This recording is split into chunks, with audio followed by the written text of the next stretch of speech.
Good morning students, good morning. आज के lecture में हम आपके सामने chapter 2 acid base and salt लेके आए हैं। हम सबसे पहले ये चाहते हैं कि आपको इस चैप्टर के बारे में जो अकॉर्डिंग टू बुक नॉलेज है वो हम सबसे पहले देना चाहते हैं। पहले हम आपको बुक का पूरा चैप्टर रीड कराएंगे, तो उसके बाद हम आगे आपको इस पे जो इसकी प्रॉपर्टीज़ है, यूजेस हैं, उसके एक्सप्लेन करेंगे। सबसे पहले हम बुक से चलना चाहेंगे क्योंकि काफ़ी कुछ इस चैप्टर में बुक के अंदर भी आपको इंक्लूडेड मिलेगा, इसलिए बुक से स्टार्ट करते हुए आज हम इस चैप्टर को उठा रहे हैं।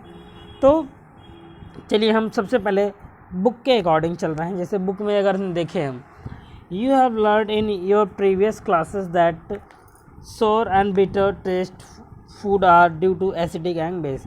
आप पहले की क्लासेस में पढ़ते आए हो कि आपका जो फूड होता है वो सौर और बिटर टेस्ट होता है। उसका सौर का मतलब आपका एक खट्टा कसारा टाइप का, और बिटर थोड़ा सा वो आपका हल्का सा रेडियस टाइप का होता है। तो ये आपका सौर और बिटर जो टेस्ट होता है फूड्स में आप पहले से देखते आओ, तो इससे हमको पता क्या चलता है, यहाँ पे जो एसिड का जो हमारा वो टेस्ट होता है वो सौर होता है, कसाला टाइप का होता है। और बेस बिटर का मतलब जो अगर हम अपने नॉर्मल लाइफ में लें तो बेस का कोई बहुत ज़्यादा उसका कोई आपको स्वाद नहीं समझ में आता है, बहुत ज़्यादा कुछ उसको समझ नहीं पाएंगे, तब भी आप खट्टा टाइप का कह सकते हो। लेकिन जो एसिड होता है वो कसाला टाइप का होता है ना, कि खट्टे के साथ साथ वो काटता है आपको हल्का हल्का, लेकिन वो हल्का सा खट्टे टाइप का, खट मीठे टाइप का कह सकते हैं आप, जैसे कि आप जानते हो। तो ये चीज़ें आप पीछे पढ़ के आ रहे हो। इसी तरीके से respectively present in them if someone in the family is suffering from the problem of acidic. अगर आपकी फैमिली में कोई एसिडिक प्रॉब्लम से अगर किसी को होती है तो आप क्या करते हो, उसको डिज़ोल्व करने के लिए, सॉल्व करने के लिए आप या कोई भी हो वो एसिड बेस सॉल्ट के बारे में जाने न जाने, वो उसको क्या करता है, उस वक्त वो विनेगर देने की कोशिश करता है, वो कोई जूसी चीज़ देने की कोशिश करता है, बेकिंग सोडा से बनी हुई चीज़ों को देता है। जी, इन चीज़ों को देने से होता क्या है कि उसको थोड़ा सा जो गैस्ट्रिक प्रॉब्लम है उसको सही हो जाती है। गैस्ट्रिक प्रॉब्लम क्या थी? एसिडिक प्रॉब्लम थी। वो मतलब कि उसको एसिड के कारण गैस बन रही थी। तो उस गैस को डिज़ोल्व करने के लिए आपने कुछ बेकिंग सोडा जैसी चीज़ें, विनेगर जैसी चीज़ें दी। मतलब जो भाई वहाँ पे एसिडिक प्रॉब्लम हो रही थी उसको आपने ठीक करने के लिए आपने जो दिया वो विनेगर दिया या बेकिंग सोडा दिया। तो कहीं ना कहीं आप इस प्रॉपर्टी को जान रहे हो, समझ रहे हो कि एसिड और बेस एक साथ आने पर एक दूसरे को कैंसल आउट कर देते हैं। जैसे कि गैस्ट्रिक प्रॉब्लम होने के बाद बेकिंग सोडा या आप विनेगर वगैरह जो आपने दिया, उससे क्या हुआ, ये प्रॉब्लम सॉल्व हो गई। इसका कहने का मतलब क्या रहा, जब प्रॉब्लम ये सॉल्व हो गई तो आपको पता इससे ये चलता है कि एसिड और बेस एक साथ आने के बाद क्या करते हैं, एक दूसरे को कैंसल आउट कर देते हैं। तो इसका टेस्ट एक का सोर होता है, एक का बिटर, आप ये चीज़ जानते हो। और जो एसिड होता है, जो हमारा एसिड होता है वो हमारा acid, you know the acid are sour in test. Acid का जो टेस्ट होता है सोर होता है। Change the colour of blue litmus to red. बहुत ज़्यादा ध्यान देने वाली बात कि एसिड हमारे ब्लू लिटमस पेपर को रेड में कन्वर्ट कर देता है। Whereas base are bitter, जो बेस है वो बिटर टेस्ट होता है। And the changes the colour red litmus paper to blue. अब ये लिटमस पेपर क्या होता है, हम अगर बात करें तो अभी आप आगे चल के इंडिकेटर्स देखोगे। वैसे आपके कोर्स में 6 इंडिकेटर्स हैं। यहाँ पे एक बहुत ही बड़ा या बहुत ही यूज़फुल इंडिकेटर है litmus paper. Litmus paper 2 colour के पाए जाते हैं, एक आपका जो होता है ब्लू लिटमस पेपर होता है और एक रेड लिटमस पेपर होता है। तो एसिड क्या करता है, एसिड ब्लू लिटमस पेपर को रेड करता है और बेस रेड को ब्लू करता है। लिटमस पेपर 2 टाइप के होते हैं, ब्लू और रेड। ये होते क्या है, ये इंडिकेटर होते हैं। होते क्या है, ये इंडिकेटर, इनको नेचुरल इंडिकेटर, अरे इनको इंडिकेटर कहते हैं।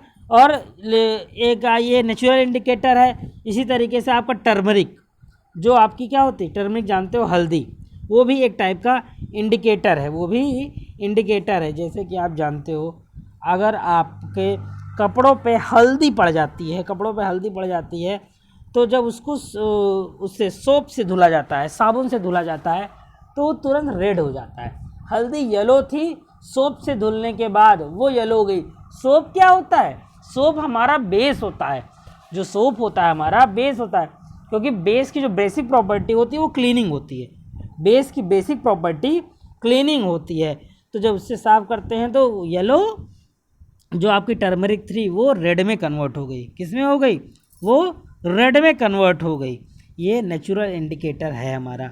इसी तरीके से आप देखो, फिनोप्थलीन है आपका, एक मेथिल ऑरेंज भी है आपका, इंडिकेटर है। ये इससे हम एसिड और बेस को इंडिकेट करने का काम करते हैं। मतलब कि एसिड और बेस पता लगाने की कोशिश करते हैं, कौन सा एसिड है, कौन सा बेस है। हम आपके लिए इसका चार्ट लेके आएंगे पूरा, जिसमें कि हम बताएंगे कि एसिड किस में क्या कलर देता है, बेस किस में क्या कलर देता है। तो ये इंडिकेटर्स होते हैं, ये अभी आप जानते रहिए, आपके पेपर में इससे क्वेश्चन आता है, इसलिए जान लीजिए। नेचुरल इंडिकेटर बहुत बार पूछा गया है। In this chapter we will study the reaction of acid and base. इस चैप्टर में हम एसिड और बेस के रिएक्शंस को पढ़ेंगे।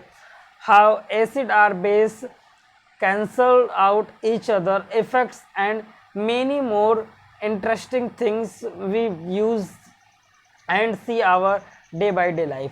और इसी चैप्टर में हम ये चीज़ भी देखेंगे कि कैसे हम अपने डेली लाइफ में इंडिकेटर्स के थ्रू, एसिड के थ्रू, बेस के थ्रू वर्किंग करते हैं और हमको बहुत ज़्यादा अंदाजा भी नहीं होता।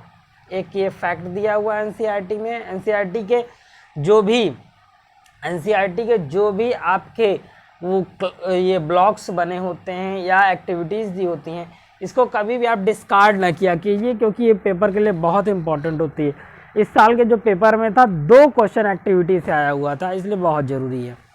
Litmus solution in purple dry. Litmus solution जो आपका क्या होता है, पर्पल ड्राई होता है, which is extracted from the lignans, a plant belonging to drive the thallopoid and the completely used as an indicator। मतलब कि आपका जो लिटमस सोल्यूशन होता है उसको हम एज एन इंडिकेटर यूज करते हैं, एज एन इंडिकेटर यूज करते हैं। When litmus solution is neither acidic nor basic. जो लिटमस सोल्यूशन हमारा ना एसिडिक बताए ना बेस बताए, तब उसका कलर क्या होता है?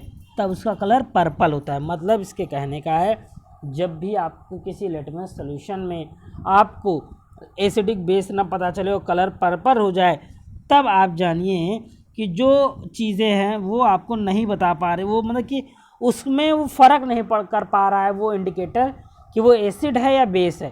और ऐसा तब होता है क्योंकि हम आगे चल के देखेंगे, क्योंकि एसिड और बेस जो होते हैं उनके बीच में पॉइंटिंग होती है।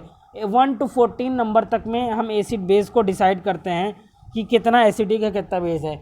और 7 के आसपास जो 7 होता है वो हमारा सॉल्टी हो जाता है, दोनों को वो एकदम मिड पॉइंट माना जाता है।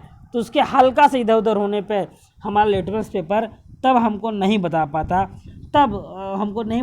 कि वो क्या है, एसिड है कि बेस है। तब हम नेचुरल कुछ और इंडिकेटर्स हैं उनको हम यूज करते हैं, जैसे कि हम ये देखिए रेड कैबेज लीव्स, टर्मरिक और कलर प्लेट्स, सम फ्लावर्स, और इसी तरीके से बहुत सी चीज़ें हैं जिनको हम यूज करते हैं और पता करने की कोशिश करते हैं कि एसिड है या बेस, एसिड है या बेस। एसिड बेस पता करने में हमारे इंडिकेटर्स का बहुत बड़ा रोल होता है, तो आज के जितने लॉजिक हमने आपको बताया उससे रिलेटेड आपके स्क्रीन पे क्वेश्चन लिखा हुआ है। इस क्वेश्चन को आप ज़रूर देखिए, ट्राई कीजिए और थोड़ा सा इसको समझने का प्रयास कीजिए कि इसका आंसर क्या होगा। नेक्स्ट लेक्चर में हम इससे आंसर लेके आएंगे। और ये आपकी एक एक्टिविटी, ये आपकी लेबोरेटरी एक्टिविटी है, इसको समझने का प्रयास कीजिए कि इसमें कह क्या रहा है, कैसे एसिड और बेस को पता लगाया जा रहा है कि वो एसिड है या बेस। आज की क्लास के लिए स्टूडेंट्स थैंक यू।